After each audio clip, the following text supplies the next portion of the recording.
El océano cubre más del 70% de la Tierra, y sin embargo, menos del 10% ha sido explorado en detalle.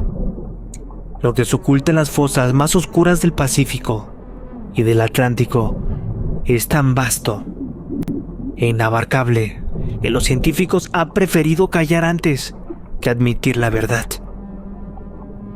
En 2018, la NOAA, Administración Nacional Oceánica y Atmosférica de Estados Unidos, publicó un informe que pasó casi desapercibido.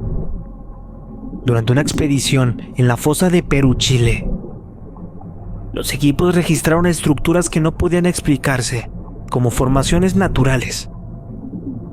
Pasillos rectos de piedra, figuras geométricas y algo peor, sonidos metálicos que parecían responder al sonar de los submarinos. La noticia nunca llegó a los medios convencionales. Fue clasificado inmediatamente bajo la categoría de información restringida. Algunos filtradores aseguran que gobiernos de Sudamérica recibieron una notificación urgente. México, Perú y Argentina debían guardar silencio absoluto si querían seguir recibiendo financiamiento y protección. Pero en cada país, alguien habló y pagó el precio. Ciudad de México, 2019. Un investigador de la UNAM, especializado en arqueología submarina, desapareció tras dar una conferencia privada. Su presentación incluía imágenes de lo que él llamaba el Templo de Tlaloc bajo el mar.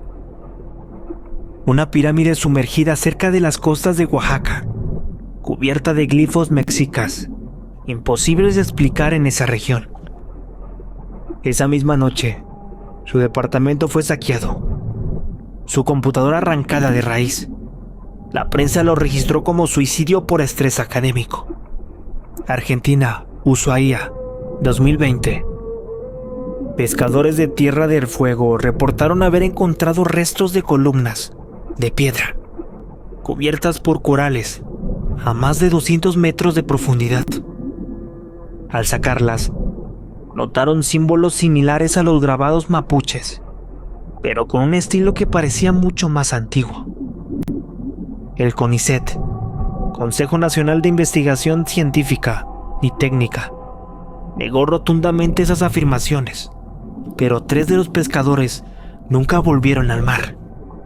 Sus familias aseguran que fueron visitados por hombres vestidos de negro hablando un español extraño, casi maquinal. Perú, Callao, 2021. En la base naval de Callao se interceptaron grabaciones de ultrasonidos en las profundidades del Pacífico. Los marinos describieron el sonido como cantos rituales en quechua arcaico, aunque modulados con una vibración inhumana. Un capitán reveló a su familia que el Ministerio de Defensa había recibido órdenes directas de una organización internacional para bloquear cualquier divulgación. A la semana, el capitán fue encontrado muerto en su propio dormitorio. Oficiales informaron paro cardíaco.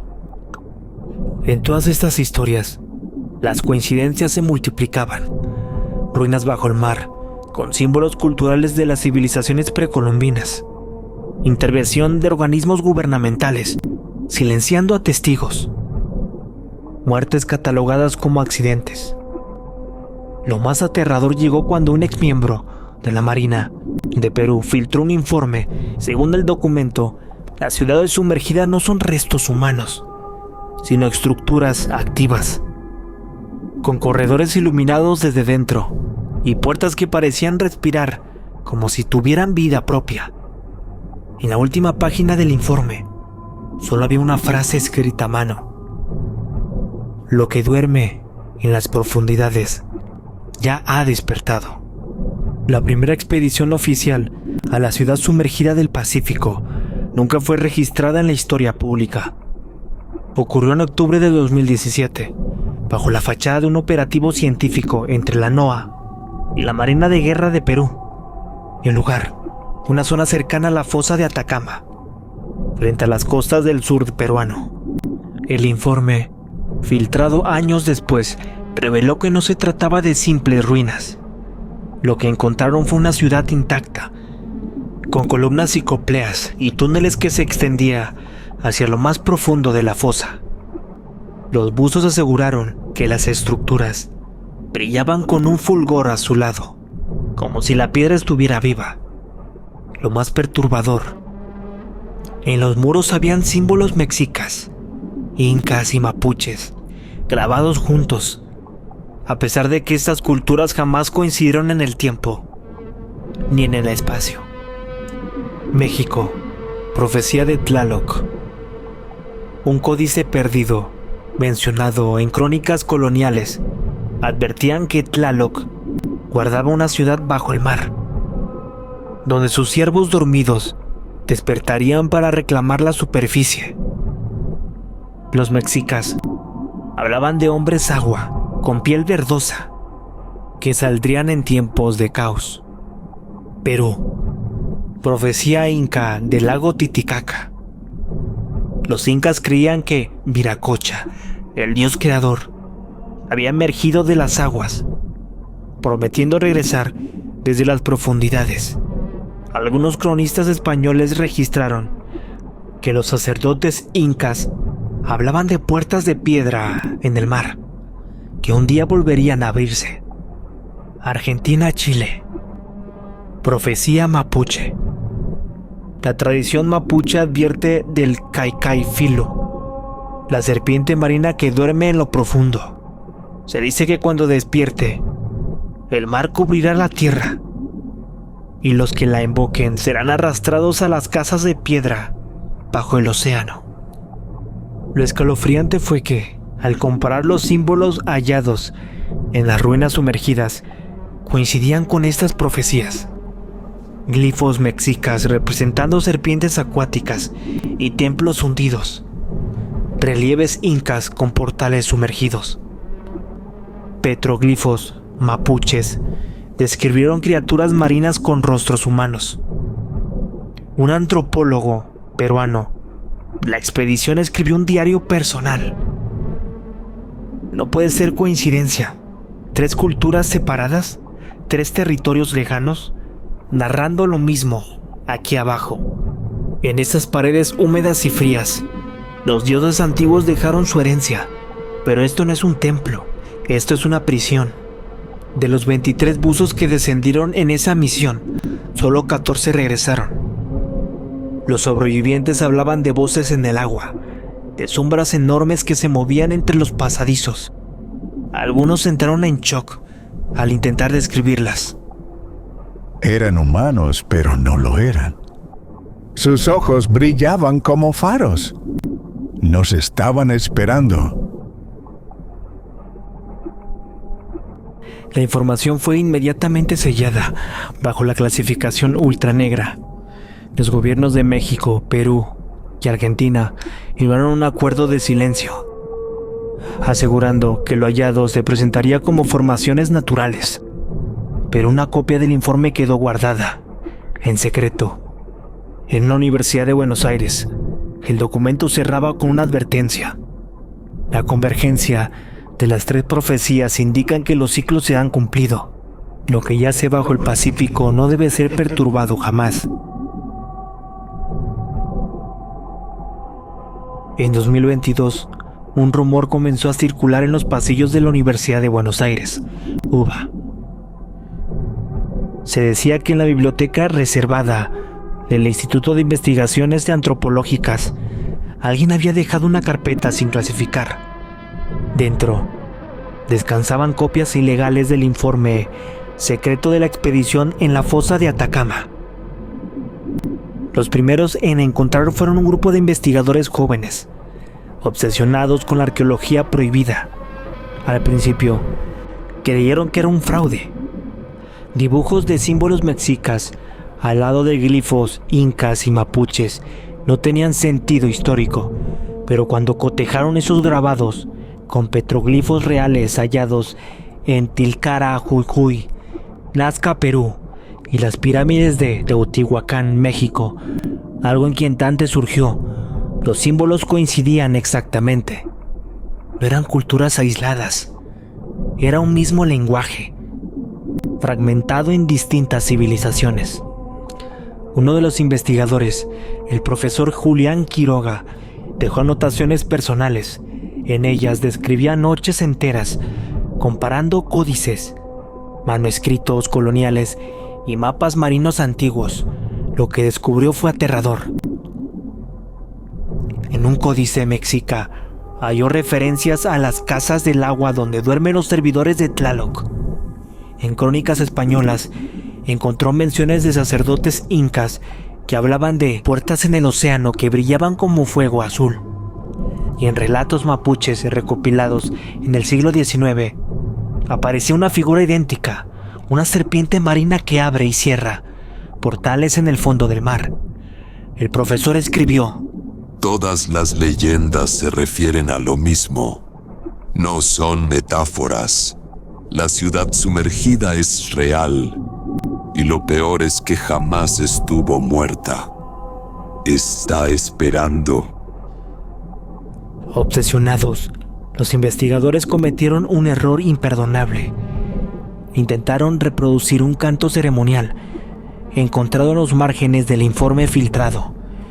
Era un cántico en quechua antiguo, acompañado de extraños signos fonéticos. Creían que era un simple registro etnográfico, pero al recitarlo en voz alta, dentro del laboratorio subterráneo de la UBA, ocurrió algo. Las grabadoras captaron un eco imposible, como si alguien o algo hubiera respondido desde lo profundo, pese a que estaban bajo tierra, lejos del mar.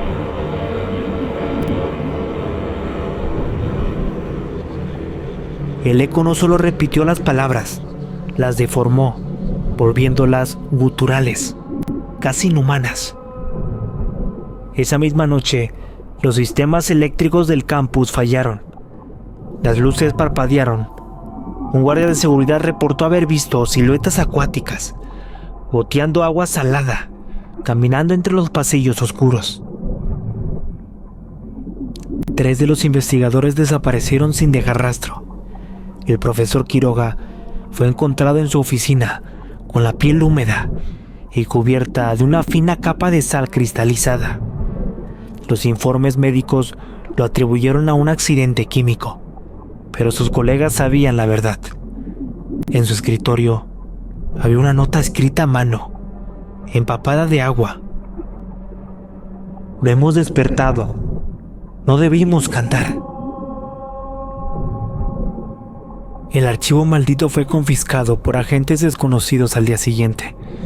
Algunos testigos aseguraron que no eran argentinos. Hablaban un español extraño, demasiado neutro, y tenían insignias sin identificar en sus trajes oscuros, pero una copia sobrevivió.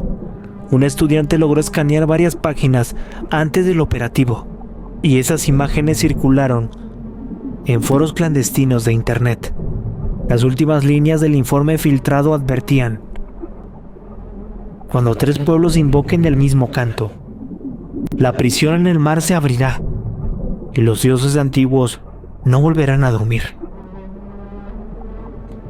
Las páginas escaneadas del archivo filtrado no tardaron en aparecer en rincones oscuros de la red. Primero en pequeños foros de arqueología alternativa, luego en subcomunidades de Reddit y grupos cerrados en Facebook. Las imágenes mostraban símbolos extraños, combinando glifos mexicas, figuras incas y trazos mapuches. Al principio, la mayoría lo tomó como un fraude elaborado, pero hubo quienes fueron más allá.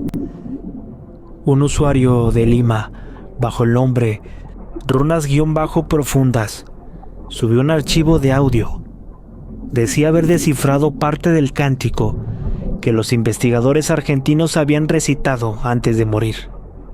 La grabación, en quechua arcaico, duraba apenas 43 segundos.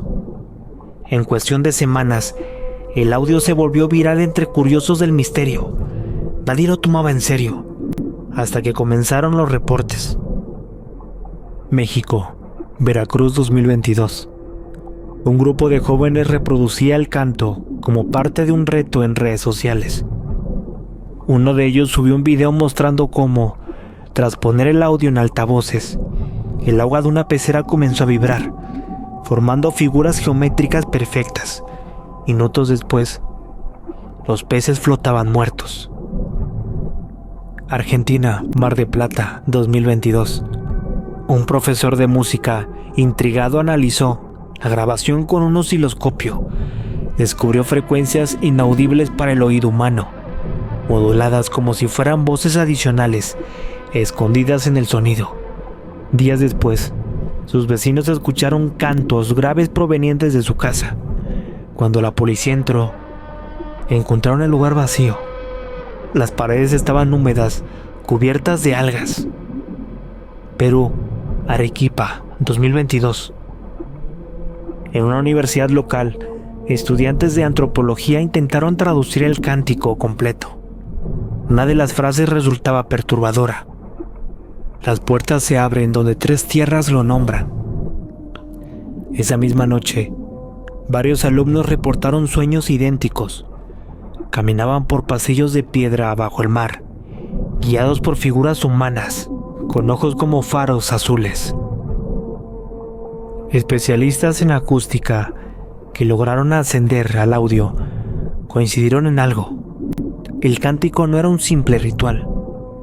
Tenía la estructura de una clave de activación, diseñada para resonar en espacios específicos, cuevas, cavernas submarinas y sobre todo, estructuras de piedra. Cada vez que alguien lo reproducía, algo respondía. No en la grabación, sino en el entorno físico. Vibraciones en el agua, interferencias eléctricas y, en los casos más extraños, apariciones de sombras alargadas, como si algo intentara cruzar desde el otro lugar. Un investigador chileno que estudiaba las tradiciones mapuches escribió en un foro poco antes de desaparecer: este canto no invoca, este canto despierta, y cada vez que alguien lo reproduce, la prisión se agrieta un poco más. Mientras el cántico se propagaba en redes, causando fenómenos inexplicables, los gobiernos de México, Argentina y Perú lanzaron discretas campañas de desinformación, videos borrados, cuentas bloqueadas, reportajes ridiculizando el tema, pero los hechos eran imposibles de esconder. Tormentas repentinas en costas, apariciones de estructuras bajo el agua visibles por satélite y desapariciones inexplicables de barcos pesqueros. Laura Medina, antropóloga mexicana de 34 años, especialista en culturas prehispánicas, trabaja en Oaxaca investigando códices poco conocidos relacionados con Tlaloc. Su padre, marino retirado, desapareció en 2019 cerca del Pacífico tras un operativo clasificado. Desde entonces, ella sospechaba que algo más grande se esconde bajo las aguas. Laura fue una de las primeras en notar que los símbolos del archivo filtrado coincidían con manuscritos que habían estudiado en secreto en la UNAM. En esos textos antiguos se hablaba: los hombres del agua que regresan cuando el canto resuena en tres tierras. Esa frase no dejaba de atormentarla. Martín Álvarez, periodista argentino de 40 años, especializado en casos de corrupción y filtraciones. Durante años trabajó para medios grandes, pero fue despedido tras investigar irregularidades en el CONICET. Tiene contactos en foros clandestinos y logró obtener la copia completa del archivo digital antes de que fuera eliminado. Martín comenzó a seguir la pista de las desapariciones vinculadas al cántico. Su obsesión lo llevó a contactar a Laura después de leer un artículo académico en el que ella hablaba, de manera velada, sobre lenguajes compartidos entre culturas distintas. Laura y Martín se conocieron en Lima, convocados por un pequeño círculo de investigadores independientes. La reunión se realizó en un café discreto del centro, pero desde el inicio ambos notaron algo inquietante. 2 hombres trajeados, con auriculares en los oídos, vigilaban desde afuera. El grupo compartió información. Laura mostró fragmentos de códices mexicas y crónicas coloniales que hablaban de templos bajo el agua. Martín entregó copias del audio completo del cántico, obtenidas antes de que fueran borradas. Cuando lo reprodujeron a volumen bajo, ocurrió algo imposible. El vaso de agua sobre la mesa comenzó a vibrar, formando en la superficie un glifo idéntico a los grabados en las ruinas submarinas. Todos quedaron en silencio. Uno de los investigadores murmuró: el canto no necesita ser gritado, solo necesita ser escuchado. Pocas horas después, 2 miembros del grupo fueron arrestados al salir del café. Laura y Martín apenas lograron escapar entre las calles de Lima, perseguidos por hombres en camionetas negras sin placas. Lo que no sabían es que, mientras huían, en las costas del Callao, pescadores comenzaron a reportar una aparición. Estructuras gigantes emergiendo brevemente del mar, como torres de piedras iluminadas por destellos azules. Era la primera señal clara de que la prisión submarina estaba debilitándose. Laura y Martín permanecieron en una biblioteca, en silencio, con el códice abierto y la memoria USB temblando en sus manos. El descubrimiento de que el cántico completo no abría la puerta, sino que la destruía, les dejó helados. De pronto, todas las luces del lugar se apagaron. El monitor portátil de Martín se encendió solo, reproduciendo el archivo sin que él lo activara. La barra del audio avanzaba sola. El cántico estaba sonando entero.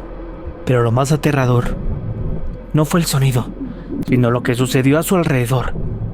Las paredes comenzaron a resumar agua salada. Los cráneos de los estantes cayeron en el suelo como si algo invisible lo empujara. Y en las ventanas, en vez de Lima, se veía el fondo del océano, con torres ciclópeas emergiendo de la oscuridad. Martín gritó, intentando desconectar el aparato, pero era inútil. El cántico no venía ya del dispositivo, provenía de ellos mismos. Laura sintió como su boca se movía sola, recitando versos que no conocía. La voz de Martín se unió, profunda, gutural, como si miles de gargantas hablaran a través de él. De pronto, comprendieron la verdad. El cántico nunca estuvo grabado. El códice, la USB, las voces, todo era un señuelo. La entidad no necesitaba un ritual de apertura. Necesitaba que alguien creyera en el ritual, que alguien lo intentara. El mar no estaba respondiendo al cántico, el cántico respondía al mar. Un estruendo sacudió la biblioteca. Las estanterías se partieron y la última frase quedó marcada en la cabeza de Laura mientras el agua los engullía. No hay puerta que abrir ni que cerrar, porque la prisión nunca existió. El gran secreto no era que podían despertar al dios del abismo, sino que el dios ya estaba despierto todo el tiempo, usando los cánticos como cebo. Mi nombre es Daniel Suárez Vega. Nos vemos hasta la próxima historia.